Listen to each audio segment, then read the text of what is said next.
বিসমিল্লাহির রহমানির রহিম। আসসালামু আলাইকুম এভরিওয়ান। আজকে দুপুরে আমার হাজবেন্ডকে লাঞ্চ বক্সে কি দিব সেটা দেখাবো। তো শুরু করি। বিসমিল্লাহির রহমানির রহিম।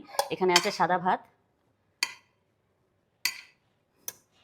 তো দিয়ে দিলাম একদম গরম গরম সাদা ভাত, যেটা হলো এই যে দেখো ধোয়া উঠতেছে। তারপরে হলো দিয়ে দিব মুরগি, এই যে দিয়ে দিলাম মুরগি। আমার এই মুরগির ঝোলটা না এত ভাল লাগে, এত ভাল লাগে বলার মতো না। আচ্ছা, মুরগির মধ্যে ডিম ছিল, ডিমটা খুঁজতেছি, এই পাওয়া গেছে ছোট্ট ডিম। টিস্যু দিও। তারপরে হলো দিয়ে দিব হলো পাবদা মাছ। পাবদা মাছটা এই বাটিতে ভেঙে যাবে। এই পাবদা মাছটা আমি আমার শাশুড়ির থেকে শিখেছি। আমি এই জন্যই শিখেছি, শুধু আমার হাজব্যান্ডের পছন্দ। আমার হাজব্যান্ডের যেই যেই জিনিসটা পছন্দ আমার শাশুড়ির হাতের, আমি সব শিখেছি, সব শিখেছি। তো এখানে দিয়ে দিব সালাদ, পেঁয়াজ দিয়ে দিব, আর হলো লেবু কাঁচামরিচ দিয়ে দিলাম।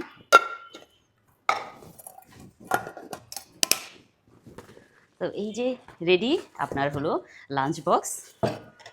এভরিডে বাসা থেকে লাঞ্চ বক্স যায়, তো আমার হাজব্যান্ড অনেক খুশি। আপনারা ওইভাবে পাঠাইতে পারেন ভাইয়াদেরকে।